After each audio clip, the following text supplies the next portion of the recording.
యేసుక్రీస్తునామములో మీ అందరికీ శుభాలు, నూతన సంవత్సర శుభాకాంక్షలు. అదేవిధంగా 37వ వార్షిక పండుగలో కూడి వచ్చిన మీ అందరికీ ఎంబీ బేతేలు సంఘం పక్షంగా, కౌన్సిల్ పక్షంగా శుభాలు తెలియచేస్తున్నాను. ప్రియులారా, ప్రేమతో నన్ను ఆహ్వానించిన అన్న శ్రీనుకు, అనుమతించినటువంటి ఫౌండర్ ప్రెసిడెంట్ అమ్మగారు ఈవ గారికి, రెవరెండ్ బెంజమిన్ అయ్య గారికి, వేదిక పైన ఉన్నటువంటి మోసెస్ పాలనకు నిండు మనసుతో వందనాలు తెలియజేస్తున్నాను. ప్రియులారా, ఈరోజు ఉజ్జీవ కూడికలు మనం నిర్వర్తించుకుంటున్నాం. అసలు ఉజ్జీవ కూడిక అంటే ఏంటి? తెలుగులో ఒక మాట ఉన్నది, అర్థం కాని చదువు వ్యర్థం. ఈరోజు అన్ని క్రైస్తవ లోకంలో పరిపాటుగా జరుగుతున్నాయి. ఎందుకు చేస్తున్నాం అన్నది ఆలోచించే సమయం కానీ, ఓపిక కానీ, యథార్థత కానీ విశ్వాసుల్లో లోపిస్తున్నటువంటి వేళ, అరమరికలు లేకుండా చాలా యథార్థంగా గుండె లోతుల్లో నుండి నాకు ఇవ్వబడినటువంటి సమయంలో నేను మాట్లాడుతుండగా ప్రతి ఒక్కరూ జాగ్రత్తగా వినాలి. ఇదేదో పండుగ వాతావరణం కాదు. గోనెబట్ట ధరించుకొని దేవుని సన్నిధిలో నాయనా నన్ను ఉజ్జీవింప చేయమని అడిగే ఒక అద్భుతమైనటువంటి అవకాశం. దేవుని బిడ్డ, ఉజ్జీవం కూడికలు ఎందుకు నిర్వర్తిస్తారో, అసలు ఉజ్జీవం అంటే ఏంటి మీకు అర్థమయ్యే భాషలో చెప్పాలంటే, ఎవరైనా కోమాలో ఉంటే డాక్టర్ గారి దగ్గరికి వెళితే డాక్టర్ గారు ఏమంటారంటే, we're trying our level best to revive him. విన్నారా ఈ మాట? అంటే ఆయన ఎందులో ఉన్నాడు? స్పృహ లేని స్థితిలో ఉన్నాడు. ఈరోజు క్రైస్తవ లోకంలో, అగాపే సంఘములో ఉన్నటువంటి విశ్వాసులు కొన్ని విషయాలలో స్పృహ లేని స్థితిలో ఉన్నారన్నది గ్రహించినటువంటి సంఘం, ఆత్మీయంగా నడిపిస్తున్నటువంటి దీనదాసులు దేవుని సంఘములో ఉజ్జీవాగ్ని తిరిగి రగిలించాలన్నటువంటి ఒక కృత నిశ్చయముతో ఈ కార్యక్రమాన్ని, పవిత్రమైనటువంటి యజ్ఞాన్ని వారు నిర్వర్తిస్తుండగా, ఏదో ఆషామాషిగా వచ్చి సమయానికి ఏదో వచ్చాం కదా, కనిపించాలి కదా, అన్నటువంటి ఆలోచనతో నువ్వు ఉంటే నువ్వు చాలా పొరపడుతున్నావు. ఈరోజు దేవుడు నీకు జ్ఞాపకం చేయాలనుకుంటున్నటువంటి మాట, మరి ఆనందమయ్య గారిని 34 సంవత్సరాల క్రితము ఒక్క వ్యక్తిని ఉజ్జీవింపచేసి ఎల్బీ నగర్లో ఉన్నటువంటి అనేకులకు, మారుమూల గ్రామాలలో ఉన్నటువంటి అనేకులకు, వేరు ప్రాంతాలలో నుండి మరి బ్రతకడానికి వచ్చినటువంటి హైదరాబాదు మహానగరానికి వచ్చినటువంటి అనేకులకు ఒక ఆత్మీయ వటవృక్షంగా దేవుడు ఈ స్థలాన్ని వాడుకున్నాడే, మరి ఒక అద్భుతమైనటువంటి ప్రేరణగా వారిని నిలిపాడే. మరి ఈరోజు ఆ ఒక్క వ్యక్తి ద్వారా దేవుడు ఇంత కార్యం చేస్తే, నీవు నేను ఈరోజు ఆత్మచేత నింపబడినటువంటి వ్యక్తులుగా దేవుని సన్నిధిలో దేవుని కృప ద్వారా నడిపించగలిగితే దేవుడు ఎన్ని గొప్ప కార్యాలు చేస్తాడు. ప్రియులరా, ఆలోచించావా?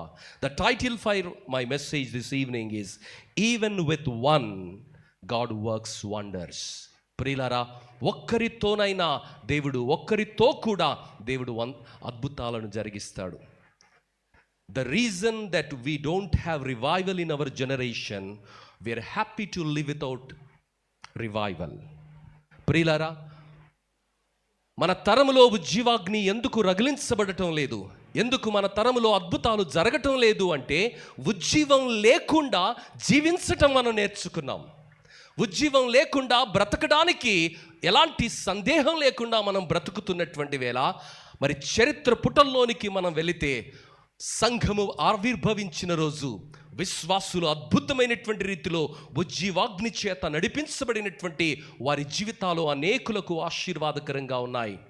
చరిత్ర తెలియకపోతే భవిష్యత్తును మనం నిర్మించలేమమ్మా. ఈరోజు ఈ సంఘానికి ఒక చరిత్ర ఉన్నది. 34 సంవత్సరాల క్రితము దేవుడు ఆనందమయ్య గారిని నిలిపించి అనేకుల జీవితాలలో ఆనందాన్ని పరిచయం చేయడానికి, సంతోషాన్ని పరిచయం చేయడానికి, రక్షణను పరిచయం చేయడానికి తన పాత్రగా, తన బుర్రగా దేవుడు నిలవబెట్టి ఒక అద్భుతమైనటువంటి పరిచర్యను ఆయన రగిలించారు. తన పరుగును తాను ముగించుకొని జీవ కిరీటము కొరకు దేవుని సన్నిధిలోనికి ఆయన వెళ్ళారు. మరి ఈరోజు ఆ బాధ్యతను, ఆ కర్తవ్యాన్ని నిర్వర్తిస్తూ ఆ శక్తి కలిగినటువంటి దేవుని ప్రేమ సందేశాన్ని ప్రపంచానికి అందించడానికి నీకు నాకు కూడా ఒక అవకాశం ఉన్నది. ఆ కార్యం జరగాలి అంటే ప్రభువా ప్రభువా అని పలుకుతే కాదమ్మా, పాటలు పాడితే కాదమ్మా, నా జీవితాలలో ఆత్మచేత మనం నడిపించబడాలి. యేసు ప్రభు పలికినటువంటి మాట ఏమిటంటే, ప్రభువా ప్రభువా అని పిలుకు ప్రతివాడు పరలోక రాజ్యము చేరడు, కానీ దేవుని చిత్తానుసారంగా బ్రతికినటువంటి వాడు మాత్రమే దేవుని సన్నిధానంలోనికి చేర్చబడతాడు. సాతానుకు కూడా చాలా విషయాలు తెలుసు. బైబిల్ నీకన్నా నాకన్నా చాలా విషయాలు వాడికి తెలుసు, కానీ వాడు పరలోక రాజ్యము చేరతాడా? దేవుని బిడ్డ, ఈరోజు క్రైస్తవ కుటుంబంలో నువ్వు పుట్టి ఉండవచ్చు, క్రైస్తవ వాతావరణంలో నువ్వు పెరుగుతూ ఉండవచ్చు, ప్రైజ్ ది లార్డ్, హల్లెలూయా నిత్యకృత్యంగా నువ్వు మాట్లాడుతూ ఉండవచ్చు, కానీ నీవు దేవుని ఆత్మచేత నడిపించబడుతున్నావా? ప్రియులారా, మ్యాన్ ఆఫ్ ది మ్యాచ్ క్రికెట్లో అంటారు. Do you know what is the meaning of man of the match? ఇటు 50 ఓవర్లు, అటు 50 ఓవర్లు, ఇరు జట్లు ఆడిన తర్వాత 11+11 అంటే 22 మంది ఆటగాళ్లలో నుండి ఒక్కరిని ఎంపిక చేస్తారు. ఆ ఆటను 100 ఓవర్లను ప్రభావితం చేసినటువంటి వ్యక్తి, ఆ వ్యక్తి యొక్క మరి ఇవ్వబడినటువంటి కాంట్రిబ్యూషన్, ఆ వ్యక్తి చేసినటువంటి పనిని బట్టి ఆ జట్టు గెలవడానికి ఆయన ఒక మూలస్తంభమని, ఆయననే ఒక కారణమన్నది ఆ గుర్తింపు వారికి ఇస్తున్నటువంటి ఖ్యాతి, ప్రత్యేకత. దేవుని బిడ్డ, మరి ఒక ఆటలో గుర్తిస్తున్నారు, ఒక వ్యక్తిని బట్టి ఆ జట్టు గెలిచింది. ఈరోజు నీ సంఘములో 34 సంవత్సరాల ఘన చరిత్ర కలిగినటువంటి ఈ సంఘములో దేవుడు నీ వైపు చూస్తున్నాడు. నీవు దేవుని ఆత్మచేత నింపబడినట్లయితే నీ ద్వారా ఈ తరములో అనేకమైనటువంటి గొప్ప కార్యాలను జరిగించడానికి, అద్భుతమైనటువంటి కార్యాలను జరిగించడానికి దేవుడు ఆశపడుతున్నాడు. దేవుని బిడ్డ, when someone is led by the Spirit of God, what he can do is unlimited according to his will for his life, depending on his ability, passion and commitment. ఒక వ్యక్తి దేవుని ఆత్మచేత నింపబడి దేవుని చిత్తానుసారంగా అడుగులు వేసి దేవుని యొక్క సంపూర్ణమైనటువంటి పరిపూర్ణమైనటువంటి సంకల్పాన్ని తెలుసుకొని ఎవరైతే అడుగులు వేస్తారో వారి జీవితాలను దేవుడు అనేకులకు ఆశీర్వాదకరంగా మారుస్తారు. 34 సంవత్సరాల క్రితం ఆనందమయ్య గారి జీవితంలో అక్షరార్థంగా జరిగిందదే. ఆనందమయ్య గారు దేవుని ఆత్మచేత పురికొల్చబడి ఈ మందిరాన్ని ప్రారంభించక ముందు, ఆ ఆలోచన ఆయనకు రాకమునుపు, దేవుని ఆత్మ ఆయనను ప్రేరేపించకమునుపు మీరందరూ ఎవరు కూడా లేరు కదా. కానీ ఎప్పుడైతే ఆత్మచేత ప్రేరేపించబడి దేవుని సంకల్పం చేత నడిపించబడ్డాడో, దేవునికి తన జీవితాన్ని అర్పించుకున్నాడో, ఆయనను ఒక శక్తిగా దేవుడు మార్చడం ప్రారంభించాడు. దేవుని బిడ్డ, దేవుని కొరకు బ్రతికినటువంటి అనేకుల జీవితాలు బైబిల్ గ్రంథములో దేవుడు గ్రంథస్థం చేశాడు. యోసేపును దేవుని ఆత్మ కలిగినటువంటి వ్యక్తి గురించి ఒక అన్యరాజు ఇస్తున్నటువంటి సాక్ష్యం ఏమిటంటే, ఆదికాండము 41వ అధ్యాయము 38, 39 వచనాలలో, అతని వలె దేవుని ఆత్మగల మనుష్యుడు కనుగొనగలమా? ప్రియులారా, దేవుడు ఇదంతయు తెలియజేసును గనుక నీ వలె జ్ఞానము గలవారు ఎవరునూ లేరు. దేవుని ఆత్మ కలిగినటువంటి వ్యక్తి అని ఒక అన్యుడు గుర్తించాడు. దేవుని బిడ్డ, ఈరోజు విశ్వాసిగా పిలువబడుతున్నటువంటి నిన్ను దేవుని ఆత్మ కలిగినటువంటి వ్యక్తులుగా లోకం చూడగలుగుతుందా? దేవుని వాక్యంలో మనం గమనించినట్లయితే ప్రతిదానికి గుర్తించడానికి కొన్ని నిర్దిష్టమైనటువంటి పరిస్థితులు ఉన్నాయి. బంగారము బంగారంగా గుర్తించబడాలి అంటే దానిలో ఏముండాలి? 24 క్యారెట్లు ఉండాలి. లేదండి 11 క్యారెట్లు ఉన్నదంటే అది స్వచ్ఛమైన బంగారము కాదు. నీళ్లుగా స్వచ్ఛమైనటువంటి నీళ్లుగా గుర్తించబడాలంటే అందులో ఏముండాలి? 3 లక్షణాలు ఉండాలి. రంగు ఉండకూడదు, రుచి ఉండకూడదు, వాసన ఉండకూడదు. దేవుని బిడ్డ, మరి ఈరోజు నీవు నేను విశ్వాసులమని చెప్పుకుంటుంటే, నీవు నేను దేవుని బిడ్డలమని చెప్పుకుంటుంటే, ఎంతవరకు దేవుని ఆత్మచేత ప్రేరేపించబడి మనం నడుస్తున్నాం? యోసేపు జీవితంలో ఉన్నటువంటి ఆత్మను, ఆయనను నడిపించినటువంటి ఆత్మను, ఆయన జీవితాన్ని ప్రభావితం చేసినటువంటి ఆత్మను అక్కడ ఉన్నటువంటి ఒక రాజు గుర్తించి సాక్ష్యమిస్తున్నాడు. 2025 సంవత్సరంలో బ్రతికున్నాము అంటే అది యాదృచ్ఛికం కాదు. దేవుని చిత్తములో భాగములో నీవు నేను ఉన్నాము కాబట్టి రోజు ఈ భారతదేశంలో 48,000 మంది చనిపోతూ ఉంటే ఆ కోహలో మనల్ని ఎందుకు చేర్చలేదంటే, ఈ తరములో 2025 సంవత్సరములో ఆయన కొరకు ఫలిస్తామని, అనేకులకు దీవెనకరంగా ఆశీర్వాదకరంగా ఆయన ఆత్మచేత నింపబడి నడుస్తామని దేవుడు ఆశిస్తుండగా, ఆయన ఆశను వమ్ము చేయకుండా ముందుకు వెళ్ళటం నేర్చుకోవాలి. దేవుని బిడ్డ, మోషే గురించి రాయబడినటువంటి మాట నిర్గమాకాండము 32:32లో మనం గమనిస్తే, నీవు వారి పాపములను పరిహరించితివా, లేని ఎడల నీవు రాసిన నీ గ్రంథములో నుండి నా పేరు తుడిచివేయమని బ్రతిమాలు కొనుచున్నాను. దేవుని ఆత్మ కలిగినటువంటి వాడు మరి నశించిపోతున్నటువంటి వారి గురించి వారి పక్షంగా నిలబడి దేవుని సన్నిధిలో కన్నీరు కారుస్తాడు.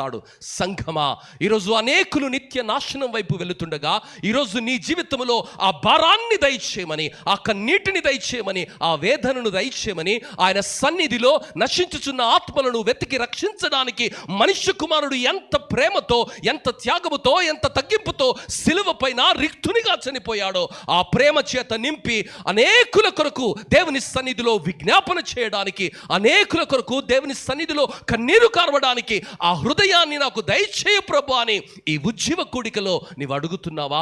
మోషే ఒక గొప్ప నాయకుడు, దేవుని సన్నిధిలో ఆయన ప్రార్థన చేస్తున్నాడు. ఒకవేళ వీరి పాపములను నీవు పరిహరించకనట్లయితే నన్ను ఒక్కరిని నీ నిత్య రాజ్యములోనికి తీసుకొని వెళ్ళటం కాదయ్యా, ఆ జీవ గ్రంథములో నుండి నా పేరు తీసివేయి. ఎంత గొప్ప నాయకుడు! దేవుని బిడ్డ, ఈరోజు విశ్వాసివైనటువంటి నీవు, నీ చుట్టూ ఉన్నటువంటి అనేకులు నిత్య నాశనం గురించి వెళుతుంటే నీలో ఎలాంటి స్పందన ఉన్నది? ఎలా నీవు స్పందిస్తున్నావు? అయ్యో, ఈ భారతదేశంలో ఎంతోమంది క్రీస్తును ఎరగనటువంటి నిత్య నాశనానికి వెళుతున్నారే, వారి గురించి నీ వేదన ఏమై ఉన్నది? నీ భారం ఏమై ఉన్నది? 34 సంవత్సరాల క్రితము ఒక్కడు అలా ఆలోచన చేశాడు, వీరి కొరకు నేనేమైనా చేయాలి, వీరిని క్రీస్తులోనికి నడిపించాలి, సత్యములో వారిని ప్రతిష్ఠించాలని ఆనందమయ్య గారు వేసిన అడుగులను బట్టి 34 సంవత్సరాలుగా ఈ ఆత్మీయ ఉద్యమం అంచెలంచెలుగా ఎదుగుతూ సాగుతూ ఉన్నదే. మరి ఈరోజు ఈ తరములో ఆయన యాత్రను ముగించి ఆయన వెళ్ళాడు. నీకు నాకు ఈ అవకాశం ఇవ్వబడ్డది. ఆయన కొరకు నువ్వు ఎలా బ్రతుకుతున్నావు? దేవుని బిడ్డ, దేవుడు శుతిమెత్తగా ఈ ఉజ్జీవ కూడికలో నిన్ను ఉజ్జీవింపచేయడానికి ఆయన పలుకుతున్నటువంటి మాట, నీలో ఉన్నటువంటి ఆశను, కోరికను ఆయన చూస్తున్నాడు. దేవుని బిడ్డ, దేవుని వాక్యములో యెహోషువ పలుకుతున్నటువంటి మాట ఏమిటంటే, నేనును నా ఇంటి వారును. ఈరోజు నీవును నీ ఇంటి వారును ఉజ్జీవింపబడి దేవుని కొరకు బ్రతకాలని, అలాంటి ఒక్క కుటుంబము ద్వారా దేవుడు అద్భుత కార్యాలు మరలా మన తరంలో చేయగలడని దేవుడు జ్ఞాపకం చేస్తున్నాడు. 34 సంవత్సరాల క్రితం జరిగింది ఒక ఘట్టం, 34 సంవత్సరాల స్మృతి ఒక అద్భుతమైనటువంటి జ్ఞాపకము, 34 సంవత్సరాల క్రితం జరిగింది ఒక వాస్తవమైనటువంటి ఘట్టము. ఈరోజు వర్తమానములో ఉన్నటువంటి నీవు భవిష్యత్తు వైపు ఏ ఆశతో, ఏ కోరికతో, ఏ సంకల్పంతో నీవు అడుగులు వేస్తున్నావన్నది నీ ముందు ఉంచబడినటువంటి ప్రశ్న.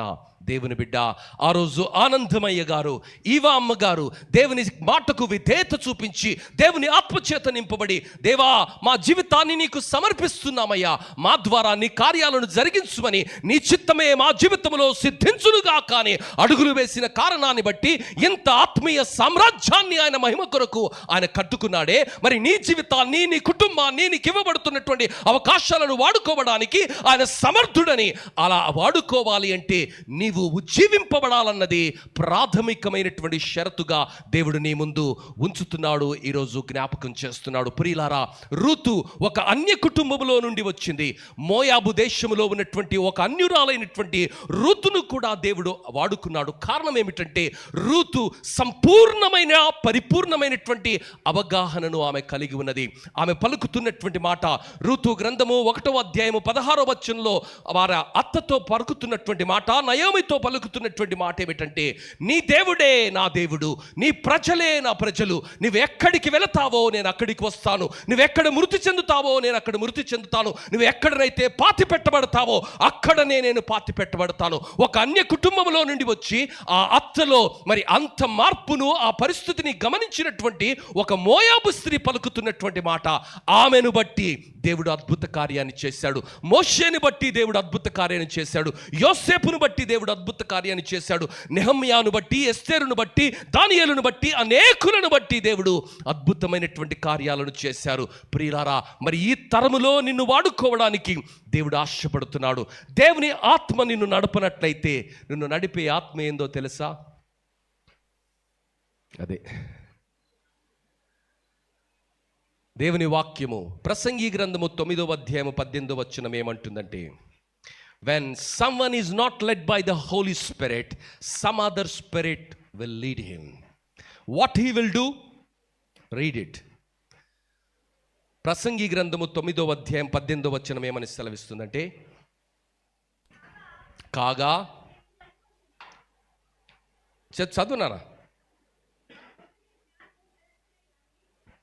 ప్రసంగి 9:18 అమ్మా. కాదమ్మా, ఒక పాపాత్ముడు అనేకమైన మంచి పనులను ఒక్కడు చాలమ్మా సేవనంత నాశనం చేయడానికి. అవునా? 34 సంవత్సరాల సేవను నాశనం చేయడానికి ఒక్కడు చాలు. మీలో దేవుని ఆత్మ లేకుండా వాడు నడిపించబడితే సేవను నేలమట్టం చేస్తాడని దేవుని వాక్యం సెలవిస్తున్నది. ఈరోజు ఆ కోహలో ఉండటం కాదు, ఆ యోసేపులా ఉండాలి, ఆ మోషేలా ఉండాలి, ఆ యెహోషువలా ఉండాలి, ఆ రూతులా ఉండాలి, ఆ ఎస్తేరులా ఉండాలి, ఆ నెహమ్యాలా ఉండాలి. ఆ తరములో వారు దేవుని కొరకు రోషము కలిగి బ్రతికారు, దేవుని ఆత్మచేత నింపబడ్డారు, దేవుని కొరకు గంభీరమైనటువంటి కార్యాలు చేశారు, ఊహించనటువంటి పరిస్థితుల్లో దేవుని కొరకు ధీరోదత్తంగా నడిచారు. ఈరోజు క్రైస్తవునిగా పుట్టి క్రైస్తవ ఆచారాలలో పెరిగి విధి విధానాలను నిర్వర్తించినంత మాత్రాన నిన్ను దేవుడు వాడుకోడు. దేవుడు నిన్ను వాడుకోవాలంటే, దేవుడు నీ జీవితాన్ని అద్భుతమైనటువంటి ప్రేరణగా, శక్తిగా, అనేకులకు ఆశీర్వాదకరంగా ఉండాలి అంటే నీలో ఉన్నటువంటి అంగు ఆర్భాటం కాదమ్మా, నీలో మంట కావాలి. ఏం కావాలి? మంట కావాలి. నీలో దేవుని కొరకు బ్రతకాలన్నటువంటి తపన కావాలి. దేవుని వాక్యములో మనం గమనిస్తే లూకా గ్రంథం 1వ అధ్యాయం 17వ వచనం చివరి భాగంలో చూస్తే, జకరియా దగ్గరికి వచ్చి ఆ దేవదూత పలుకుతున్నటువంటి మాట ఏమిటంటే, అతడు పుట్టినందుకు అనేకులు సంతోషిస్తారు. ఎవరి గురించి మాట్లాడుతుందమ్మా? ఒక బాప్తిసం ఇచ్చి యోహాను గురించి సాక్ష్యం ఇస్తుంది.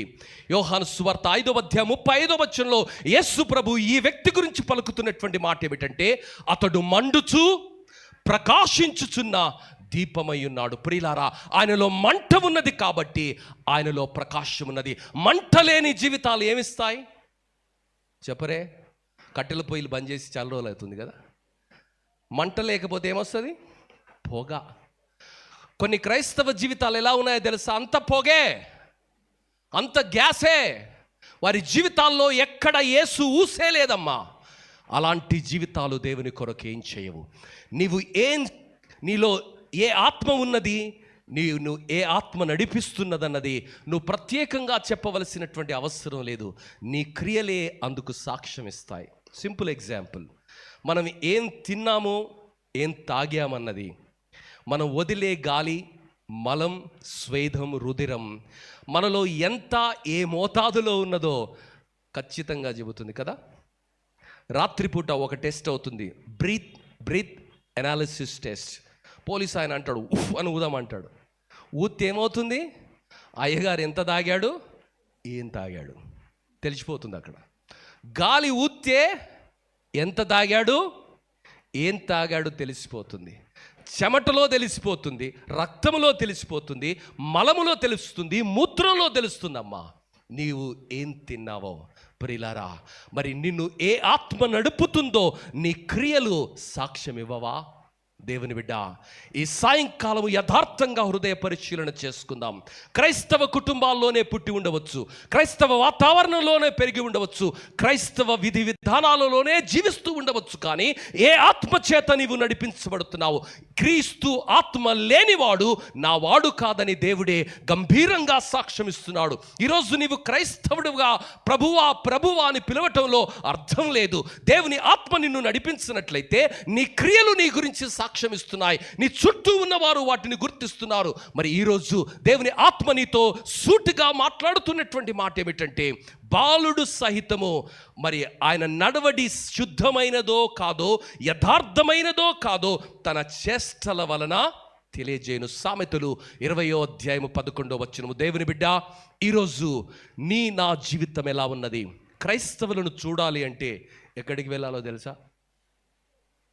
పెళ్లిలో భోజనం దగ్గర చూడాలి, అది కూడా బఫేలో.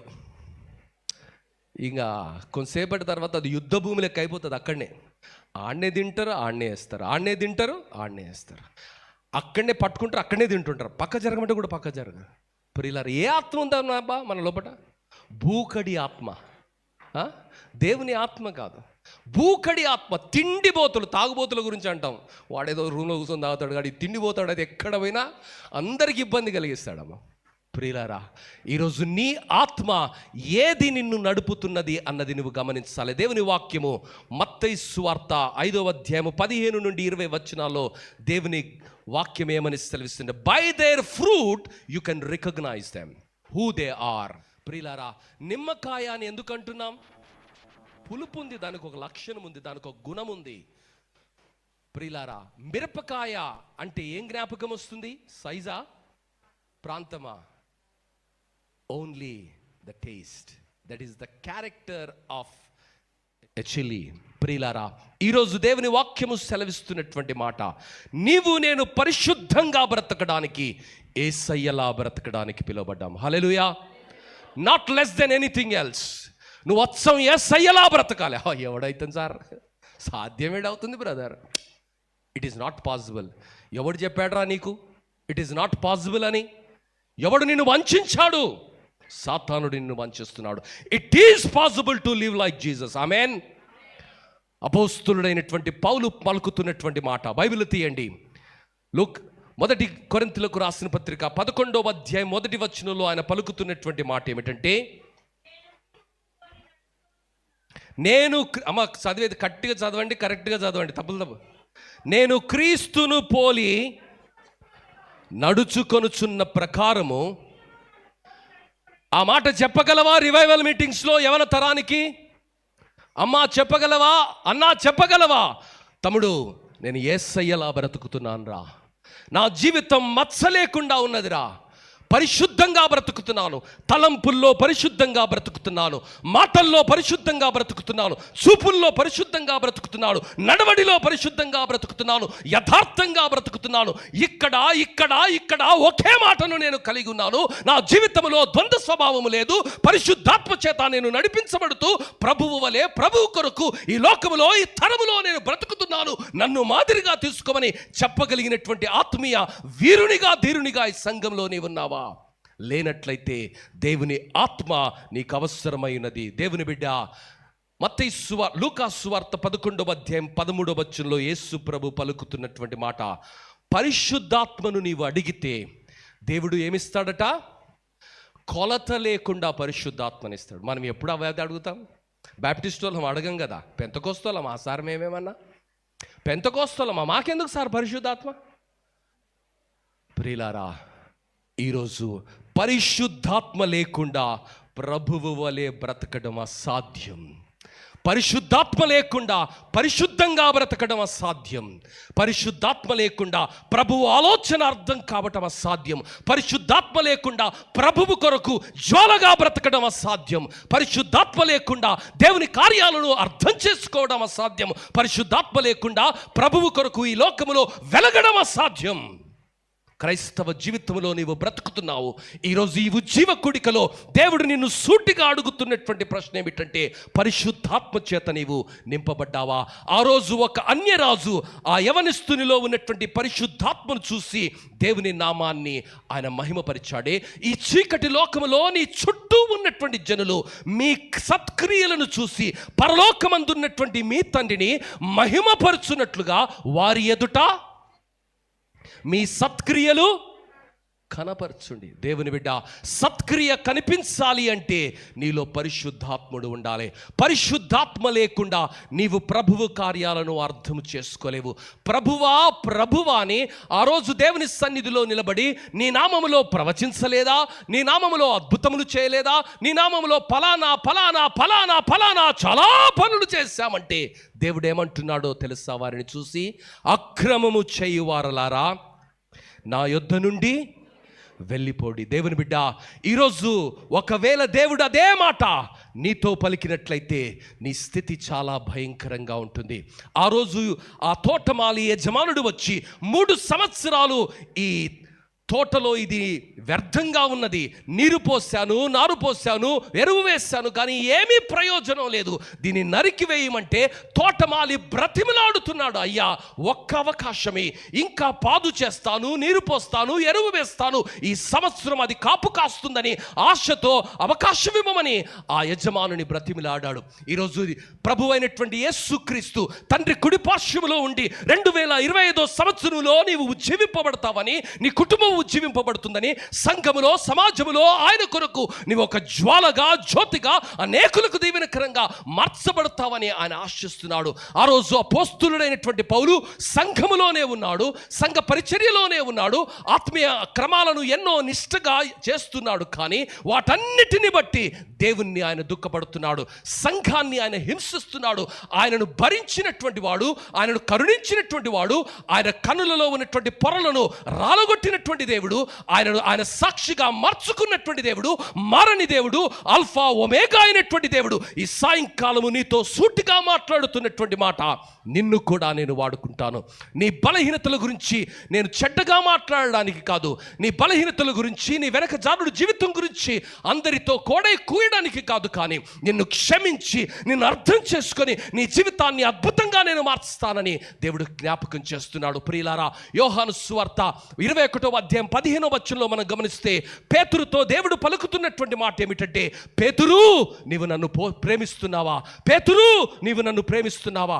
పేతురు నీవు నన్ను ప్రేమిస్తున్నావా? ఒకే ప్రశ్నను 3 సార్లు దేవుడు ఎందుకు అడిగాడంటే, ఆయన 3.5 సంవత్సరాలు యేసు ప్రభుతో ఉన్నాడు. యేసు ప్రభు వలె నీళ్లపైన నడిచాడు. యేసు ప్రభుతో మరి ఆయన రూపాంతరపు కొండలో ఉన్నాడు. యేసు ప్రభుతో ఆయన ఆ గెత్సెమనే తోటలో ఉన్నాడు. యేసు ప్రభు శిక్షించబడుతున్నప్పుడు ఆయన పిలాతు మందిరానికి అతి సమీపంగా ఉన్నాడు. మరి ఎన్నో అద్భుతమైనటువంటి కార్యాలు భౌతిక నేత్రాలతో చూసినటువంటి ఈ వ్యక్తి, యేసుతో పాటు 3.5 సంవత్సరాలు ఉన్నటువంటి ఈ వ్యక్తి యేసును ఎరగరని నిర్దాక్షిణ్యంగా ఎలా బొంకగలిగాడంటే, ఆయన పరిశుద్ధాత్మ లేదు. ఎప్పుడైతే పరిశుద్ధాత్మ పెంతెకోస్తు దినాన వారి పైకి దిగి వచ్చిందో, అదే వ్యక్తి ఆయనను చూసినటువంటి భక్తులు సాక్ష్యం ఇచ్చినటువంటి మాట ఏమిటంటే, భూలోకాన్ని తలకిందులు చేసే వ్యక్తులు ఇక్కడికి కూడా వచ్చిరా. దేవుని బిడ్డ, ఈరోజు భూలోకాన్ని తలకిందులు చేయడానికి దేవుడు మనకు అవకాశం ఇస్తున్నాడు, తలకిందులుగా బ్రతకడానికి కాదు. చాలామంది తలకిందులుగా బ్రతుకుతున్నారు క్రైస్తవులు. తలకిందులుగా లోకాన్ని చేయడానికి, తన ఆత్మచేత నింపబడినటువంటి బిడ్డలుగా ఈ లోకములో బ్రతకడానికి దేవుడు మనకు ఒక అవకాశం ఇచ్చాడు. ప్రియులారా, మరి ఈరోజు దేవుని సేవకునిగా ఆ మాటలను నేను జ్ఞాపకం చేస్తున్నాను. ఎవరైతే దేవుని ఆత్మచేత నడిపించబడతారో, యోసేపు అయినా కావచ్చు, యెహోషువ అయినా కావచ్చు, రూతు అయినా, నెహమ్యా అయినా, వీరందరూ కూడా వారి వారి తరములలో దేవుని కొరకు ఒక జ్యోతిగా, జ్వాలగా, ఒక ప్రశస్తమైనటువంటి స్ఫూర్తిగా, స్పందనగా వారు బ్రతకడానికి కారణం ఏమిటంటే, దేవుని ఆత్మచేత వారు నడిపించబడ్డారు. దేవుని ఆత్మచేత నడిపించబడే వారిలో కొన్ని లక్షణాలు ఉంటాయి. ఈ సాయంకాలము ఈ ఉజ్జీవ కూడికలో ఆ 3 లక్షణాలను నేను మాట్లాడబోతున్నాను. మొట్టమొదటిది, దే ఆర్ ఫియర్లెస్, పిరికివారు కాదండి వారు.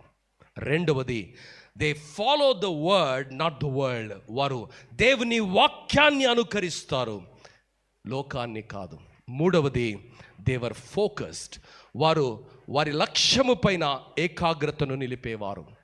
దేవుని బిడ్డ, ఈ సాయంకాలపు వేళ ఈ 3 లక్షణాలను కలిగి ఉంటే దేవుడు నిన్ను ఆత్మచేత నింపి ఘనంగా ఆయన వాడుకోబోతున్నాడు. వీరందరినీ దేవుడు వాడుకోవడానికి కారణం ఏమిటో తెలుసా? They had the spirit of God ruling their life. దానియేలు గ్రంథము 3వ అధ్యాయము 16వ వచనంలో మనం గమనిస్తే, బైబిల్ చదివేవారు లేరా ఇక్కడ?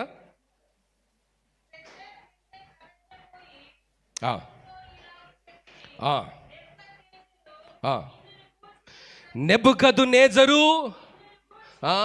మనం అంతా దానికి ప్రిఫిక్స్లు సఫిక్స్లు చాలా యాడ్ చేస్తాం. అయ్యగారండి, అమ్మగారండి, తండ్రి గారండి, XYZ. రాజుతో ఏం మాట్లాడుతున్నారు హెబ్రీ బాలురు? ఓ నెబుకద్నెజరు, ఇందును గూర్చి నీకు ప్రత్యుత్తరమియ్యవలెనన్న చింత మాకు లేదయ్యా. ఏం మాటలబ్బా ప్రియులారా! ఎవరైతే దేవుని ఆత్మచేత నింపబడతారో తమ దేవుని ఎరిగిన వారు బలము కలిగి గొప్ప కార్యాలు చేస్తారు. బ్రతిమాలి బ్రతికే వాళ్ళు కాదు, మనస్సాక్షిని చంపుకొని బ్రతికే వారు కాదు, లోకములో వలె ఉంటూ సంఘములో మన నటిస్తూ బ్రతికే వాళ్ళు కాదమ్మా. యథార్థంగా బ్రతికేవారు. వారి జీవితంలో ప్రాణము పోయే పరిస్థితి వచ్చింది నెబుకద్నెజర్ అనే బలవంతుడైనటువంటి రాజు ఎదుట. మరి ఆ భయంకరమైనటువంటి పరిస్థితుల్లో నిలబడినప్పుడు వారు పలుకుతున్నటువంటి మాట ఏమిటంటే, నెబుకద్నెజరు, ఇందును గూర్చి నీకు ప్రత్యుత్తరం ఇవ్వవలెనన్న చింత మాకు లేదయ్యా. ఎంత ధైర్యంగా ఉన్నాడు. ఈరోజు క్రైస్తవులు ఎలా తయారయ్యారో తెలుసా? మంగళవారం మంచి రోజు కాదు సార్. ఎవడరా మీకు చెప్పింది? పెళ్ళిళ్ళు ఏం పాట పాడతావు? అసలు మంగళం అంటే ఏంది? శుభం కదా. ఎవడు చెప్పాడు మీకు ఇది మాట? మంగళవారం మంచి రోజు కాదు. ఎవడు చెప్పాడండి? ఎంత మూర్ఖంగా తయారయ్యారో తెలుసా క్రైస్తవులు. మళ్ళీ దానికి తోడు కొసమెరిపేంటో తెలుసా? విశ్వాసులం అండి, మంగళవారం మంచి కాదు. పిల్లి వచ్చిందండి, పిల్లి వచ్చింది, ఎదురొచ్చింది, శుభం కాదు. మంగళవారం మంచి రోజు కాదు, శుక్రవారం మంచి రోజు కాదు. మరి ఏ రోజు మంచిదే? సౌత్ సైడ్ మంచి సైడ్ కాదు. ముహూర్తాలు చూసే రకాలు. జీవితాలలో అద్భుతాలు జరగవు. ప్రతి దానికి వాడు నిన్ను భయపెడతాడు సాతానుడు ఎంత మజా చేసుకుంటాడో మనతో ప్రాంక్ చేసి తెలుసా? మంగళవారానికి వీడు భయపడుతున్నాడు, వీడు పెద్ద పోజులు మాట్లాడుతున్నాడు చర్చిలా. వీడు మంగళవారం చేయమంటే మొత్తం తడిచిపోతుంది వీడికి. మంగళవారం అంటే భయపడతాడు వీడు. పిల్లిని చూసి మొత్తం తలుపులు మూసుకొని పోతాడు వీడెక్కడ విశ్వాసాన్ని సైతాన్ గాడు నవ్వుకుంటున్నాడు. ప్రియులారా, దేవుని ఆత్మ నీలో ఉంటే దేవుడు అన్నిటినీ మంచిగా చేశాడు. హల్లెలూయా. దేవుడు ప్రతి కాలాన్ని నీకు నాకు అనుకూలంగా, అవకాశంగా, ఆశీర్వాదకరంగా మారుస్తాడు. హల్లెలూయా. రోమిలకు రాసిన పత్రిక 8వ అధ్యాయము, అందులో సుదీర్ఘంగా ఆయన మాట్లాడుతూ 28వ వచనంలో ఏమంటాడంటే, దేవుని ప్రేమించు వారికి అనగా ఆయన చిత్తము చొప్పున పిలువబడిన వారికి మేలు కలుగుటకై సమస్తము సమకూడి జరుగుతున్నవని ఎరుగుదము. ప్రియులారా, అది ఏ రోజైనా కావచ్చు, ఏ పరిస్థితి అయినా కావచ్చు. షడ్రక్, మేషక, అబేద్నెగోలు అగ్నిగుండము దగ్గర నిలబడ్డారు. అది 7 అంతలుగా తీవ్రతరం చేయబడింది. ఆ యవనస్తులు భయము లేనటువంటి స్థితిలో ధైర్యముతో నమ్మిన సత్యము కొరకు జీవితాలను కూడా అర్పణగా, త్యాగంగా ఇవ్వడానికి రాజుతో పలుకుతున్నటువంటి మాట ఏమిటంటే, ఓ నెబుకద్నెజరు, ఇందును గూర్చి మాకు చింత లేదయ్యా. నువ్వేం చేసుకుంటావు అనుకుంటున్నావో అది చేసుకో. ప్రియులారా, ఈరోజు దేవుని కొరకు అలా రోషంగా బ్రతికేవారు కావాలి. దేవుని కొరకు అలా యథార్థంగా బ్రతికేవారు కావాలి. బ్రతుకు తెరువు కొరకు బైబిల్ పట్టుకోవటం కాదు, బ్రతుకు తెరువు కొరకు సేవలోనికి రావటం కాదు, బ్రతుకు తెరువు కొరకు ఏదో భక్తి వేషం వేయటం కాదు. అలాంటి వారి ద్వారా ఏ కార్యాలు కూడా జరగవు.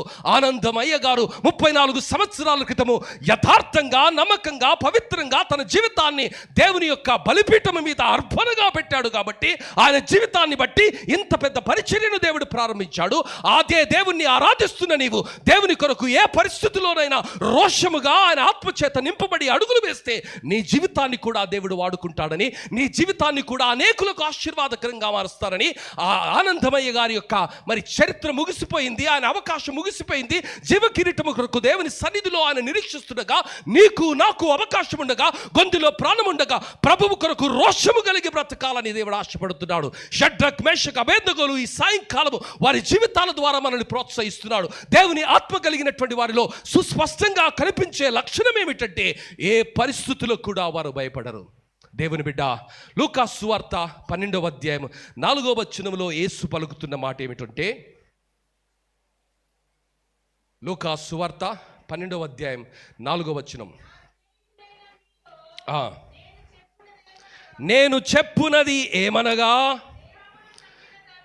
దేహమును చంపిన తర్వాత మరి ఏమీ చేయలేని వారికి భయపడకుడి. ఈరోజు చాలా విషయాల గురించి భయం అండి, చాలా విషయాల గురించి జంక్ అండి, చాలా విషయాల గురించి పోరాటాలు జరుగుతున్నాయి. క్రైస్తత్వం ఏ స్థాయికి దిగజారుతుందంటే, మునుపెన్నడూ కనిపించినటువంటి హీనమైన దీనమైన ఆత్మీయ స్థితి విశ్వాస లోకంలో కనిపిస్తున్నది. పాలాభిషేకాలు చేస్తున్నారు, గ్రూపిజమ్స్ చేస్తున్నారు, వినతి పత్రాలను ఇస్తున్నారు. కానీ విశ్వాసముతో రోషము కలిగి, ఇది మా నమ్మకము, ఇది మా దేవుడు చెప్పింది, ఇది మేము చేయవలసిందని ఖచ్చితంగా చెప్పగలిగినటువంటి విశ్వాసులు లేని కారణాన్ని బట్టి ఆ రోజు నెబుకద్నెజరు ఎదుట దేవుని శక్తి ఏ విధంగా ఆనాటి ప్రపంచం చూసిందో ఈనాడు ఈ ప్రపంచంలో చూడలేకపోతున్నారు. కారణం ఏమిటంటే, దేవుని ఆత్మచేత నడిపించబడినటువంటి వ్యక్తులు కరువవుతున్న వేళ ఉజ్జీవాగ్నిని రగిలించడానికి ఉజ్జీవ కొడికలో దేవుడు ఈ మాటలు వినిపిస్తుండగా, శరీరను మాత్రమే చంపి ఆ తర్వాత ఏమీ చేయలేని ఆ మనుషులను చూసి భయపడడం కాదు. కానీ యేసు ప్రభు మత్తయి సువార్త 10వ అధ్యాయం 28వ వచనంలో ఆయన పలుకుతున్నటువంటి మాట ఏమిటంటే, మత్తయి సువార్త 10వ అధ్యాయం 28వ వచనంలో యేసు పలుకుతున్న మాట, ఆత్మను చంపనేరక దేహమునే చంపువారికి భయపడకుడి, గాని ఆత్మను దేహమును కూడా మిక్కిడి ఎవరికి భయపడాలమ్మా? ప్రభుత్వానికి భయపడేటోడు, రాజకీయ పార్టీలకు భయపడేటోళ్ళు, మనుషులకు భయపడేటోడు ఏం చేయలేడమ్మా. కానీ దేవుని కొరకు రోషంగా ఎప్పుడు నిలబడగలమో తెలుసా? దేవుని ఆత్మ మన జీవితాలలో ఉన్నప్పుడు. అపోస్తులుడైనటువంటి పౌలు దేవుని ఆత్మచేత నింపబడినప్పుడు ఆయన పలుకుతున్నటువంటి మాట, ఫిలిప్పీలకు రాసిన పత్రిక 1వ అధ్యాయం 21వ వచనంలో ఆయన పలుకుతున్నటువంటి మాట ఏమిటంటే, బ్రతుకుట క్రీస్తే, చావైతే లాభమే. ప్రియులారా, ఈరోజు బ్రతుకు కొరకు, మరణం గురించి, పరిస్థితుల గురించి భయపడము, కానీ ప్రభువు కొరకు రోషం కలిగి మనం జీవిస్తాము. ప్రియులారా, యోహాను సువార్త 11వ అధ్యాయం 26వ వచనంలో దేవుడు సెలవిస్తున్నటువంటి మాట ఏమిటంటే, బ్రతికి నాయందు విశ్వాసముంచువాడు ఎన్నటికిని చనిపోడు. ఈరోజు సునామీలు, భూకంపాలు అనేకాలు మనకు ఆత్మీయ జీవితంలో రావచ్చు. దేనికి భయపడవలసినటువంటి అవసరం లేదు. హల్లెలూయా. ఏ పరిస్థితిలోనైనా దేవుడు నాతో ఉన్నాడు, నన్ను విడిచిపెట్టడు, నన్ను ఎడబాయడని ఏ విశ్వాసి అయితే నమ్ముతాడో, కరోనా లాంటి భయంకరమైనటువంటి మహమ్మారిలో కూడా దేవుడు మనల్ని కాపాడాడు. దేవునికి స్తోత్రం. హల్లెలూయా. నీవు చాలా చాలా ధన్యుడవు. నా జీవితాలలో దేవుడు ఒక అవకాశాన్ని కలిగి ఉన్నాడు. దేవుని బిడ్డ, ఈ జీవితం ఆయన కొరకు జీవించడానికి దేవుడు మనకిచ్చినటువంటి అద్భుతమైనటువంటి అవకాశం. మరి ఆ అవకాశాన్ని ప్రభువు కొరకు మనం బ్రతకాలి. దేవుని వాక్యంలో మనం గమనిస్తే, ఆ మొదటి శతాబ్దంలో 64 ADలో న్యూరో చక్రవర్తి ఆ భయంకరమైనటువంటి రోమా సామ్రాజ్యము తగలబడుతున్నటువంటి వేళ, మరి ఆ నెపాన్ని క్రైస్తవుల పైన వేచి వారిని ఊచకోత కూసిన తర్వాత అనేక మంది విశ్వాసులు మరణించారండి. ఈనాటికి 4.5 crore people are died because of persecution. క్రైస్తవులకు పర్సిక్యూషన్ అనేది, శ్రమ అనేది కొత్త కాదు. కానీ ఏ పరిస్థితులు ఎదురైనా ఆ ప్రభువు కొరకు రోషంగా ఎప్పుడు నిలబడగలమో తెలుసా? దేవుని ఆత్మ ఉన్నప్పుడు. షడ్రక్ మేషక్ అబేద్నెగోలు మరి ఆ పరిస్థితిలో దేవుని కొరకు అంత యోధులుగా నిలవబడడానికి కారణం ఏమిటంటే, వారు దేవుని ఆత్మ చేత నడిపించబడ్డారు. దేవుని బిడ్డ, ఈరోజు ఎవరైతే దేవుని ఆత్మ చేత నడిపించబడతారో వారు భయము లేకుండా బలము కలిగి శక్తి కలిగి దేవుని కొరకు గొప్ప కార్యాలు చేస్తారు. ఈ యోధులందరూ వారి జీవితాన్ని, వారి కార్యాలను మనం గమనిస్తే వారి జీవితాలలో భయము లేకుండా బ్రతకడానికి కారణం ఏమిటంటే వారు దేవుని ఆత్మచేత నడిపించబడ్డాడు. దేవుని బిడ్డ, ఈ తరములో దేవుడు నీకు ఒక అవకాశం ఇచ్చాడు. ఆయన కొరకు బ్రతకడానికి, రోషంగా బ్రతకడానికి, భయము లేకుండా బ్రతకడానికి, ధైర్యంగా బ్రతకడానికి, సింహంలా బ్రతకడానికి, నీతిగా బ్రతకడానికి, యథార్థంగా బ్రతకడానికి, నమ్మకంగా బ్రతకడానికి ఈరోజు ఈ ఉజ్జీవ కూడికలు ఎందుకు నిర్వర్తిస్తున్నారంటే నీకు తెలియకుండా నిన్ను నిద్రలోనికి నడిపిస్తున్న అనేక అంశాలను తట్టి లేపడానికి, నీవు ఎవరు క్రీస్తులో అన్నది నీకు జ్ఞాపకం చేయడానికి, నీ కర్తవ్యం జ్ఞాపకం చేయడానికి, నీ బాధ్యతను జ్ఞాపకం చేయడానికి దేవుడు నిన్ను వెలపెట్టి ఎందుకు కొన్నాడు, నీవు నీ సొత్తు కాదు అన్న విషయాన్ని జ్ఞాపకం చేయడానికి, ఆయన ఆత్మచేత నింపబడి ఆయన కొరకు ఈ లోకములో, ఈ తరములో నీవు బ్రతకాలి అన్న వాస్తవాన్ని నీకు జ్ఞాపకం చేయడానికి, ఉజ్జీవ కూడికలో నిన్ను ఉజ్జీవింప చేయడానికి దేవుడు, ఊతనివ్వడానికి దేవుడు అవకాశం ఇస్తుండగా, యేసు ఆ రోజు షడ్రక్ మేషక్ అబేద్నెగోలను భయము లేకుండా మరి ఆ రాజు ఎదుట నీ పక్షంగా నిలబడడానికి, నీ కొరకు గర్జించడానికి వారికి ఎంత సాహసం ఇచ్చావో, ఎంత ధైర్యం ఇచ్చావో, ఎంత ధీరత్వం ఇచ్చావో, నా జీవితంలో కూడా అది దయచేయ ప్రభా. నా తరములో కూడా నేను ఆ విధంగా నీ కొరకు బ్రతకడానికి నీ ఆత్మచేత నన్ను నింపు ప్రభా. నీ వాక్యంలో నీవు సెలవిచ్చావు. లూకా సువార్త 11వ అధ్యాయము 13వ వచనంలో నిన్ను అడిగిన వారికి ఆత్మను కొలత లేకుండా ఇస్తానన్నావు కదా. మితిలేని నీ ఆత్మచేత నన్ను నింపి, నీ ఆత్మచేత నన్ను నడిపించి, ఈ తరములో, ఈ సంఘములో, ఈ సమాజములో నీ కొరకు నేను ఒక జ్యోతిగా, ఒక జ్వాలగా బ్రతుకుతాను. నన్ను బ్రతికించు ప్రభా. ధైర్యాన్ని దయచేయి నాయన, ధైర్యాన్ని దయచేయమని అడగగలుగుతున్నావా? దేవుని బిడ్డ, దేవుని రాజ్యములో చేరినటువంటి వారి జాబితాలో మొట్టమొదటి వారు ఎవరమ్మా? పిరికివారు. ఈరోజు ఈ వాక్యాన్ని మనం నమ్మటం లేదు. అన్నీ నమ్ముతాం. ఈ వాక్యాన్ని నమ్ముతున్నావా? ఇది సత్యమని నీవు నమ్ముతున్నావా? ఇది యథార్థమని నీవు నమ్ముతున్నావా?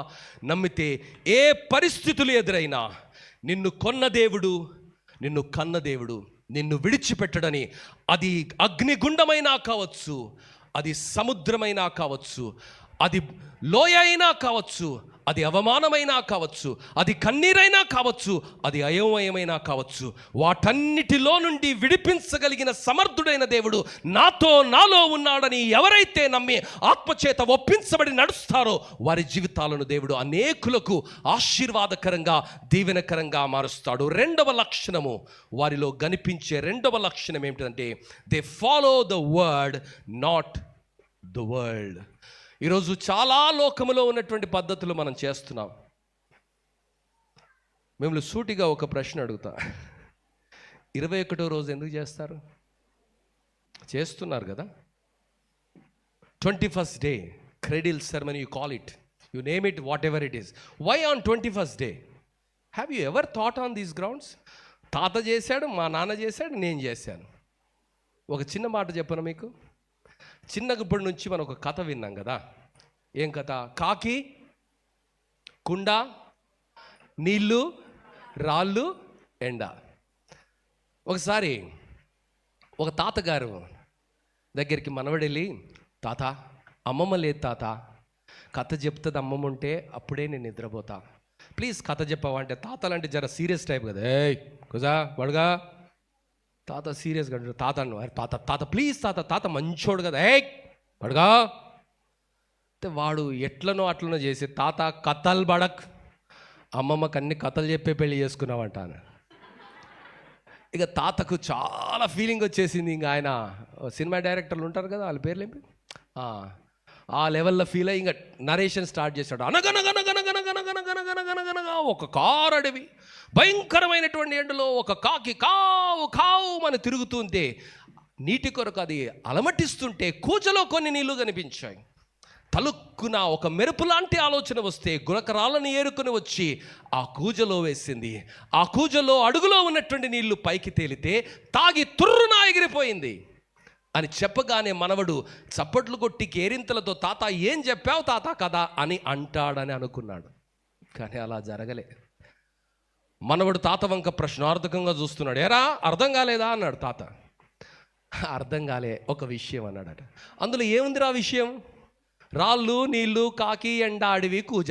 ఏముంది అర్థం కాలేదంటే, అదే తాత రాళ్ళేస్తే కూజెందుకు.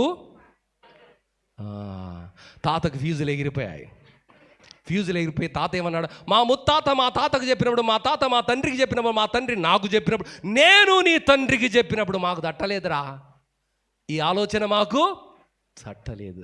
తరం మారింది, ఆలోచన మారింది. దేవుని బిడ్డ, ఈరోజు లోకాన్ని అనుకరిస్తున్నాం. ఎంతగా అనుకరిస్తున్నామంటే ఆ మమకారం ఇంకా చావలే, ఆ ఆచారాలు ఇంకా చావలే, అన్యజనుల పద్ధతులు ఇంకా చావలే, ఆత్మచేత ఇంకా నింపబడరే. పేరుకు మాత్రమే క్రైస్తవులము, పేరుకు మాత్రమే జీవించుతున్నామన్న పేరుకు మాత్రమే మన జీవితాలు అలా కనిపిస్తున్నాయి. కానీ మన జీవితాలు మృతతుల్యంగా ఉన్నాయి. మన జీవితాలలో ఆత్మకార్యం కనిపించటం లేదు. దేవుని బిడ్డ, ఈరోజు క్రైస్తవునిగా ఎందుకు ఇది చేస్తున్నామని నీవు ఆలోచిస్తే నీ జీవితంలో మార్పు వస్తుంది. ఇద్దరు యవనస్తులు ఎందుకు పక్షిలా ఎగరకూడదన్నది ఆలోచన ప్రారంభించినారు. అద్భుతమైనటువంటి ప్రయాణ వ్యవస్థను వారు సృష్టించారు. ఈరోజు క్రైస్తవ లోకములో అనేకమైనటువంటి అన్యాచారాలు, లోక పద్ధతులు మనం అనుకరిస్తున్నాం. ఎందుకు అనుకరిస్తున్నామో తెలియదు. నలుగు పెడతావు, ఎందుకు పెడతావు? నలుగు తెలియదు. కొత్త బట్టలు పెడతావు, ఎందుకు పెడతావు? పసుపు పూస్తావు, ఎందుకు పూస్తావు? లేదండి, యాంటీసెప్టిక్, మొత్తం గ్లిజరిన్ పోయి, స్పిరిట్ పోయి, లేకపోతే హాస్పిటల్లో దొరుకుతాయి కదా అవన్నీ పోయి.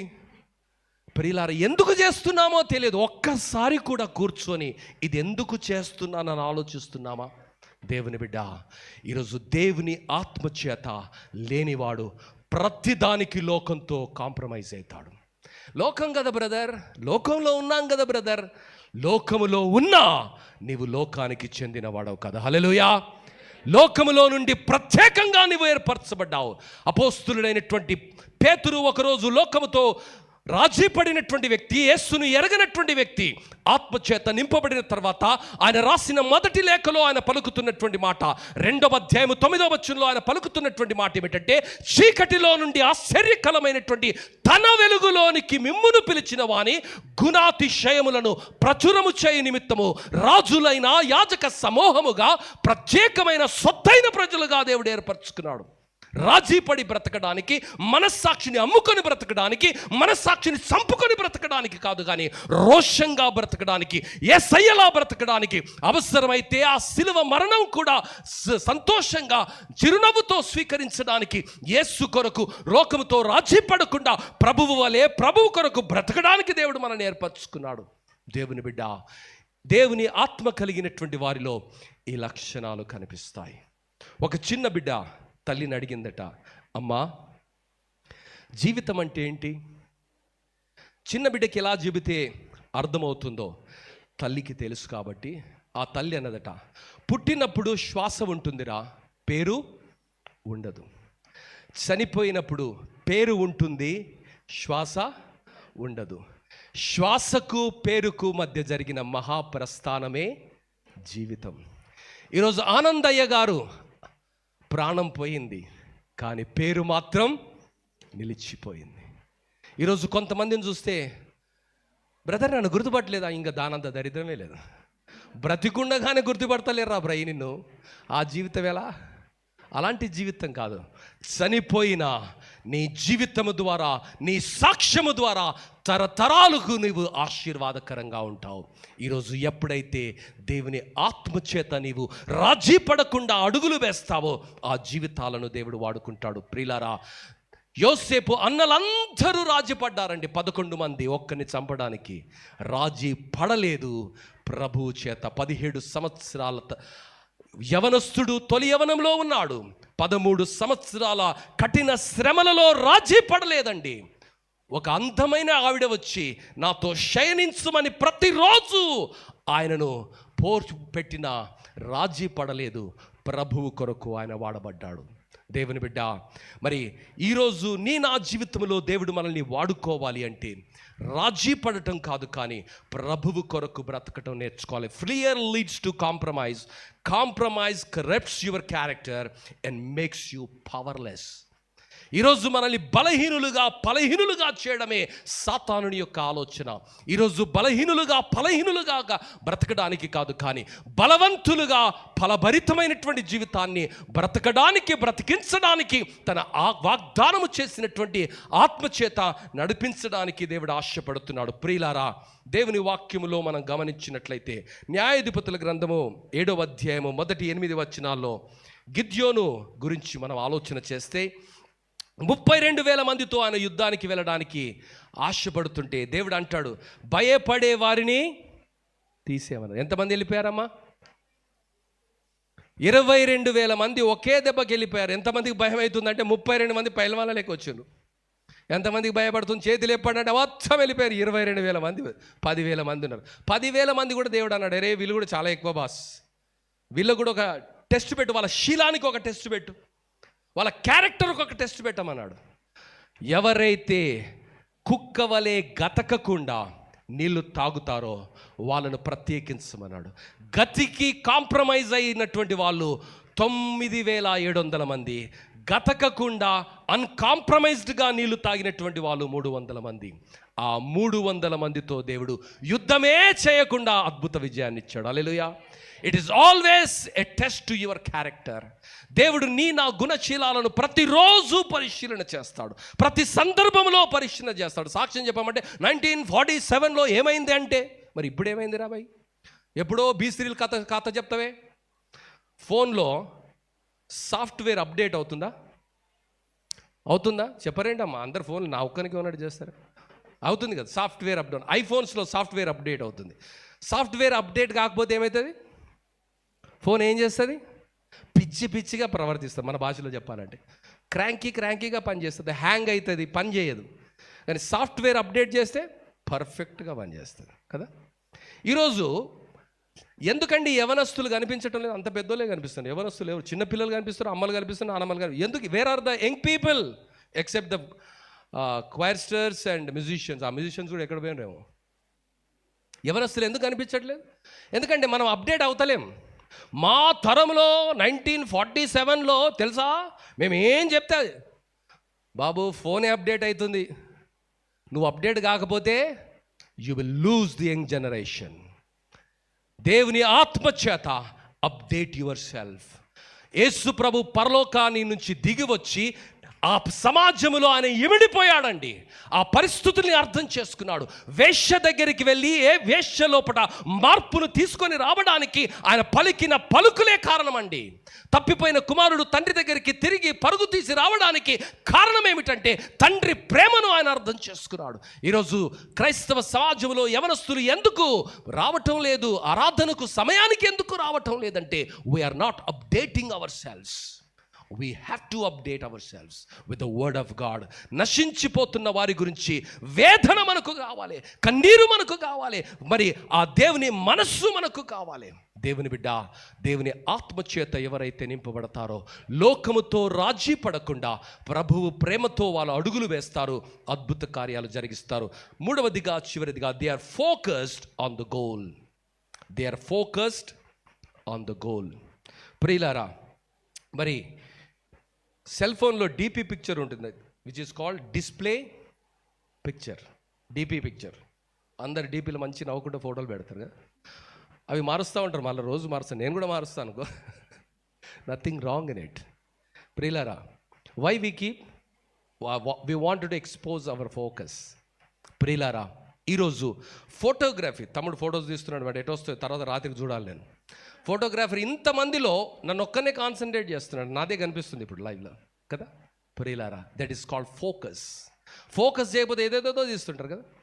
1000 మందిలో 10,000 మందిలో ఫోటోగ్రాఫర్ ఎవరు ఫోటో తీయాలనుకుంటున్నారో జూమ్ చేసి ఆయనది మాత్రమే కాన్సన్ట్రేట్.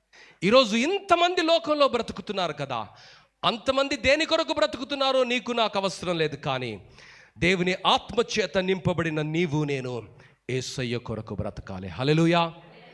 యేసయ్య కొరకు యేసయ్య వలె బ్రతకాలి.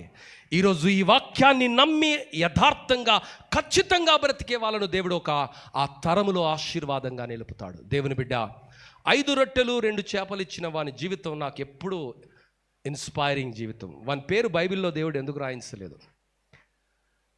వాడు ఎలా అనుకున్నాడో తెలుసా? నా దగ్గరుంటే ఇవి 5 రొట్టెలే 2 చేపలే, కానీ యేసయ్య చేతిలోనికి వెళితే అవి అద్భుతంగా మార్చబడతాయి. హల్లెలూయా. ఈరోజు మన బతుకు నేనేం బ్రతుకు బ్రదర్, నేను పొద్దున డ్యూటీకి పోతాను, సాయంత్రం టైం ఉంటే సేవ చేస్తాం బ్రదర్, గద్దె అయితే నీ బతుకు. కానీ యేసయ్యకు నీ జీవితాన్ని ఇస్తే, ఆ రోజు ఆనందయ్య గారు తన జీవితాన్ని యేసయ్యకి ఇచ్చాడు 34 సంవత్సరాల క్రితం. ప్రభువా నన్ను విరిచి ఆశీర్వదించి ఒకే ఒక్క జీవితాన్ని నీ కొరకు వాడుకో అంటే అనేకులకు ఆశీర్వాదకరంగా దేవుడు ఆశీర్వదించాడు. 34 సంవత్సరాలుగా నడుపుతున్నాడు. ఇక ఆయన రాకడ వరకు కూడా ఆయన నడపబోతున్నాడు. హల్లెలూయా. దేవుని బిడ్డ, 2000 సంవత్సరాల క్రితము ఒక అరణ్యములో ఉన్నటువంటి అవకాశాన్ని ఆ చిన్న బిడ్డ వాడుకున్నాడు. 5000 మంది ఉన్నారు, ఎవ్వరు కూడా ముందుకు అడుగులు వేలే. వస్తే ఆ పంచనీకి మాత్రం అందరు రెడీ ఉన్నారు, ఇవ్వనికి మాత్రం ఎవడు రెడీ లేడు. ప్రియులారా, ఆ చిన్న బిడ్డ యేసయ్యకి ఇచ్చాడు, అద్భుతాన్ని చూశాడు. దేవుని కొరకు నువ్వు ఎంత నిష్టగా బ్రతికితే అంత నిష్టగా దేవుడు నిన్ను వాడతాడు. తాజ్మహల్ అందాలను తిలకించడానికి ఇప్పుడు ట్రంప్ మళ్ళొచ్చాడు. ఆయన ఫస్ట్ టర్మ్లో ఆయన ప్రియతమ సతీమణి భారతదేశంలో మరి కరోనాకు ముందు కాలంలో ఆయన వచ్చి తాజ్మహల్ అందాలను చూడడానికి ఆశపడినప్పుడు అక్కడ నితిన్ కుమార్ సింగ్ అనే ఒక యవనస్తుని టూర్ గైడ్గా పెట్టారు. ఎవరబ్బా ఈ నితిన్ కుమార్ సింగ్? ఐఏఎస్ కాదు, ఐపీఎస్ కాదు, గెస్టెడ్ ఆఫీసర్ కాదు. ఆయన ఏం పని చేస్తాడు? Tour guide. గోల్కొండ దగ్గర ఉంటారు కదా టూర్ గైడ్స్, మక్కా మస్జిద్ దగ్గర ఉంటారు టూర్ గైడ్, తాజ్మహల్ దగ్గర ఉంటారు, రెడ్ ఫోర్ట్ దగ్గర ఉంటారు. ఎక్కడికి వెళ్ళినా టూర్ గైడ్స్ ఉంటారండి. ఎంత ఇస్తారేంటి? 500 ఇస్తారు ఇండియన్స్ అయితే. ఫారినర్ అయితే 1000 రూపాయలు ఇస్తాడు, లేదా $10 ఇస్తాడు, లేదా $20 ఇస్తాడు, మా అంటే $50 ఇస్తాడు. అలాంటి ఒక చిరు ఉద్యోగం చేసుకునే వ్యక్తి తన పనిని ఎంత ఖచ్చితంగా చేశాడో తెలుసా? ఎంత అంకిత భావంతో చేశాడో తెలుసా? ఎంత యథార్థంగా చేశాడో తెలుసా? భారత ప్రభుత్వమే ఆయనని ఎన్నుకొని ప్రపంచంలోని అత్యంత శక్తివంతమైనటువంటి అగ్రరాజ్యానికి ప్రథమ పౌరుడు ఆయన భార్యతో కలిసి వన్ ఆన్ బేసిస్లో 2 గంటలు ఆ సమాధి గురించి వివరించే అవకాశాన్ని ఇచ్చారు. కారణం ఏంటో తెలుసా? ఆ పనిని అంత అంకిత భావంతో చేశాడు. సామెతల గ్రంథము 22వ అధ్యాయం 29వ వచనంలో ఒక మాట రాయబడి ఉంటుంది, తన పనిలో నిపుణత గలవాడు సామాన్యుల ఎదుట కాదు కానీ రాజుల ఎదుట దేవుడు నిలబెడతాడమ్మా. ఈరోజు నేను దేవుని ఆత్మచేత నింపబడి ఆయన కొరకు రోషంగా మనము బ్రతికితే దేవుడు మనల్ని ఆశీర్వదిస్తాడు. నీరజ్ చోప్రా అతి సామాన్యమైనటువంటి కుటుంబంలో పుట్టాడు. తన తలాంతును ఆయన గుర్తించాడు, అడుగులు వేశాడు, ప్రపంచం ఆయనను గుర్తించింది. ప్రియులారా, ఇలా చెప్పుకుంటూ వెళితే హైదరాబాదులో ఉన్నటువంటి సిరాజ్ ఒక బంతిని నమ్ముకున్నాడు. ఆ బంతి ఆయనను ప్రపంచానికి పరిచయం చేసింది. ఎక్కడో ఉత్తరప్రదేశ్లో ఉన్నటువంటి మరి ఆ రింకు సింగ్ ఒక బ్యాటును నమ్ముకున్నాడు. ఆ బ్యాట్ ఆయనను ప్రపంచానికి పరిచయం చేసింది. ఈరోజు జీవము కలిగిన దేవుణ్ణి, ప్రాణం పెట్టిన దేవుణ్ణి ఆరాధిస్తున్నటువంటి నీవు, ఆయన కొరకు ఆయన ఆత్మచేత నింపబడినటువంటి నీవు, ఆయన కొరకు నీవు బ్రతికితే ఆయన నిన్ను ఆశీర్వదించడా? ఆయన నిన్ను వాడుకోండా అంటే 100కి 100 రూపాయలు వాడుకుంటారు. అయితే షరతు ఏమిటంటే ఆయన ఆత్మచేత నీవు నింపబడాలి. ప్రియులారా, దేవుడు ఒక తాగుబోతును వాడుకున్నాడు, దేవుడు ఒక ముసలివాన్ని వాడుకున్నాడు, దేవుడు ఒక నరహంతకుని వాడుకున్నాడు, దేవుడు ఒక వేశ్యను వాడుకున్నాడు, దేవుడు ఒక అవిధేయుడైనటువంటి ప్రవక్తను వాడుకున్నాడు. ఈరోజు నిన్ను కూడా వాడుకోవడానికి ఇష్టపడుతున్నాడు. షరతు ఏమిటంటే ఆయన ఆత్మచేత నింపబడాలి, ఆయన కొరకు అడుగులు వేయాలి. ఎవరైతే ఆయన ఆత్మచేత నింపబడి ఆయన కొరకు బ్రతుకుతారో, రాజీ లేకుండా బ్రతుకుతారో వారిని దేవుడు ఆశీర్వదిస్తారు. చివరిగా ఒక చిన్న కథ చెప్పి నేను ముగిస్తాను. ప్రియులారా, ఆఫ్రికా దేశంలో వ్యవసాయమే ముఖ్య వృత్తిగా సాగుతున్నటువంటి నేపథ్యంలో అక్కడ ఒక యవన కుటుంబం ఉన్నది. అక్కడ ఒక ముసలి రాజు గారు కూడా ఉన్నారు. ఆ ముసలి రాజుకు పిల్లలు పుట్టరు అన్న విషయం నిర్ధారణ అయిన తర్వాత ఆ ముసలి రాజు మహామంత్రిని పిలుస్తూ, బాబు, నేను త్వరలో చనిపోతాను, నా తదనంతరం రాజ్యానికి ఒక రాజు అవసరం కాబట్టి అర్హులైనటువంటి పిల్లల్ని మనం ఎంపిక చేస్తామంటే మహామంత్రి ఒక ఆలోచన ఇచ్చాడు. అయ్యా, మన రాజ్యంలో చాలామంది అర్హులైనటువంటి వాళ్ళు ఉన్నారు. వారందరికీ మనము పరీక్ష పెట్టి అందులో నుండి 10 మందిని ఎంపిక చేసి ఆ 10 మందిలో నుండి ఒకరిని రాజుగా మనం ఎన్నుకుందామన్నాడు. రాజుగారికి మహామంత్రి ఇచ్చినటువంటి ఆలోచన నచ్చి వెంటనే చాటింపు వేయించారు. అలా ఆ రాజ్యమంతా చాటింపు వేయబడింది. ఆ రాజ్యంలో ఉన్నటువంటి అనేకులు అర్హులైనటువంటి బిడ్డలు పోటీ పరీక్షకు వచ్చారు. ఆ పోటీ పరీక్షలో మరి అతి శ్రేష్టమైనటువంటి 10 మందిని ఎంపిక చేశారు. ఆ 10 మంది రాజు సన్నిధిలో నిలబడ్డారు. రాజుగారు అన్నారు, 10 మందిని నేను దత్తత తీసుకోలేను, ఒక్కరిని మాత్రమే దత్తత తీసుకుంటాను. కాబట్టి మీ 10 మందికి చిట్ట చివరి ఒక పరీక్ష నేను పెట్టబోతున్నాను. ఆ పరీక్షలో ఎవరు నెగ్గితే వారే నా తదనంతరం రాజ్యానికి రాజుగా పట్టాభిషేకం చేయబోతున్నారు. ఆ ఆలోచన అందరికీ నచ్చింది. వెంటనే ఆ 10 మంది రాజుగారికి ముక్తకంఠంతో చెప్పినటువంటి మాట ఏంటంటే, మహామంత్రి, మహారాజా, ఏంటి ఆ పరీక్ష వెంటనే పెట్టండి అన్నారు. రాజుగారు వారిని పిలిచి, ఈ దేశం వ్యవసాయమే ముఖ్య వృత్తిగా ఆధారపడి సాగుతున్నటువంటి దేశం కాబట్టి వ్యవసాయం గురించి మీకు ఎంత అవగాహన ఉందో నేను తెలుసుకోవడానికి ఈ 10 మొక్కజొన్న విత్తనాలను మీకు ఇస్తాను. ఒక్కొక్కరికి ఒక్కొక్క విత్తనం ఇచ్చి ఈ మొక్కజొన్న విత్తనాన్ని మీరు పెంచి ఎవరైతే 3 వారాల్లో దీన్ని ఒక ఏపైనటువంటి వృక్షంగా మారుస్తారో వారిని నేను రాజుగా ఎంపిక చేస్తానన్నాడు. 10 మంది ఆ మొక్కజొన్న విత్తనాన్ని తీసుకొని వెళ్ళారు. అందరి ఇంట్లో సందడి. నా కుమారుడు రాజు కాబోతున్నాడు, మా అన్న రాజు కాబోతున్నాడు, మా తమ్ముడు రాజు కాబోతున్నాడు, నా కొడుకు రాజు కాబోతున్నాడు. ఒక ఇంట్లో ఒక వారం రోజుల తర్వాత కన్నీరు, దుఃఖము, ఆవేదన, నిరుత్సాహం. చిన్నాన్నగారు వచ్చారు. ఎరా నీ మొక్కజొన్న ఏమైంది? ఆ చిన్నాన్నకు ఆ చిన్న బిడ్డ చెబుతున్నటువంటి మాట, చిన్నానా, ఆ మొక్కజొన్న విత్తనాన్ని చాలా జాగ్రత్తగా ప్రార్థనాపూర్వకంగా శ్రేష్టమైనటువంటి స్థలంలో నాటాను, ఎరువును వేశాను, నీరు పోసాను, గాలి వెలుతురు వస్తున్నటువంటి స్థలంలో పెట్టాను, కానీ అది మొలకెత్తటం లేదు. ఎవరి పిచ్చోడా, అంత చిన్నదానికి ఏంద్రా అంత గాబరాబడిపోతున్నావు? మార్కెట్కి వెళ్ళి మస్తు మొక్కజొన్న చెట్టు తీసుకురా, ఆ ముసలోనికి ఏం అర్థమవుతుంది అంటే ఆ చిన్న బిడ్డ, సండే స్కూల్ బిడ్డ చెప్పినటువంటి మాట ఏంటంటే, చిన్నానా అలా చేయడం తప్పు కదా, ఒకవేళ అదే మనం చేయవలసి వస్తే రాజుగారు ఆ మొక్కజొన్న విత్తనం ఇచ్చేవాడు కాదు కదా, ఈ మొక్కజొన్ననే నాటమని చెప్పాడు కాబట్టి ఇదే నేను నాటాను. ఒకవేళ అది రాకపోతే నా అదృష్టమో బాగోలేదు, దేవుని చిత్తం కాదని నేను అనుకుంటానని వాడు వాపోతుంటే చిన్నాన్నకి ఎంత కోపం వచ్చిందంటే, రేయ్ మీ నాన్న లాంటి మూర్ఖుడేరా, అదే మూర్ఖత్వం మీకు వచ్చింది.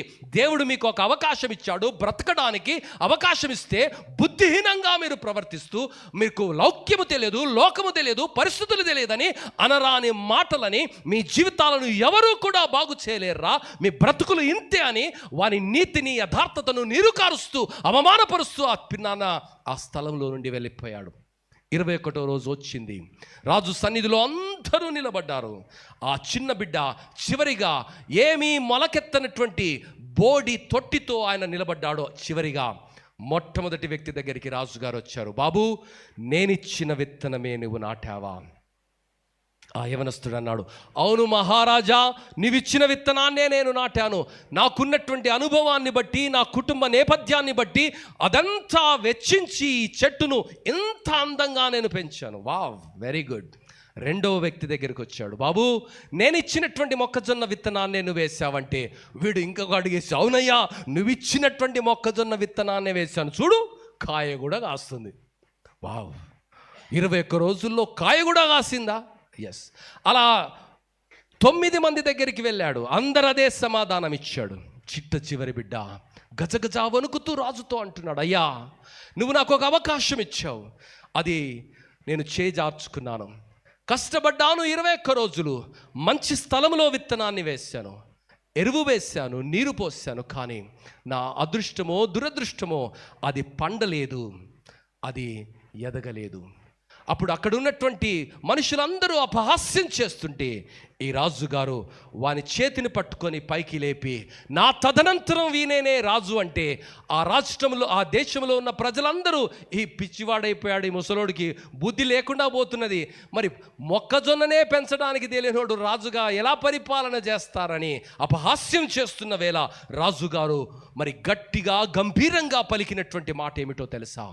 ఇది వ్యవసాయానికి జరిగిన పరీక్ష కాదు, యథార్థతకు జరిగిన పరీక్షత. నేను ఇచ్చినటువంటి ఏ మొక్కజొన్న విత్తనం ఎదగదు. ఎందుకో తెలుసా? అది ఉడకబెట్టినటువంటి మొక్కజొన్న. వీరందరూ 9 మంది విత్తనాలను మార్చారు, వీడొక్కడే మార్చలేదు. ఒక రాజుకు ఉండవలసింది యథార్థత, ఒక రాజుకు ఉండవలసింది నమ్మకత్వం, ఒక రాజుకు ఉండవలసింది అంకిత భావం. దేవుని బిడ్డ, ఒక రాజుకే అంత అంకిత భావం అయితే దేవుని సేవకునిగా, విశ్వాసిగా నే మాట ఏమిటి? ఈ ఉజ్జీవ కూడికల్లో దేవుడు నిన్ను సూటిగా ప్రశ్నిస్తున్నాడు. తల్లు ఉంచినట్లయితే ప్రార్థన చేసుకుందాం. వాడుకగా వేడుకగా కాదమ్మా, ఈరోజు దేవుని కొరకు నువ్వేం చేశావు? ఈరోజు అనేకమైన ఉడికిన మొక్కజొన్న విత్తనాలు ఫలిస్తున్నాయి, వాటిని చూసి నీవు నిరుత్సాహపడకు. యథార్థంగా, నమ్మకంగా దేవుని వైపు చూడు. తగిన కాలమందు దేవుడు నిన్ను హెచ్చించబోతున్నాడు.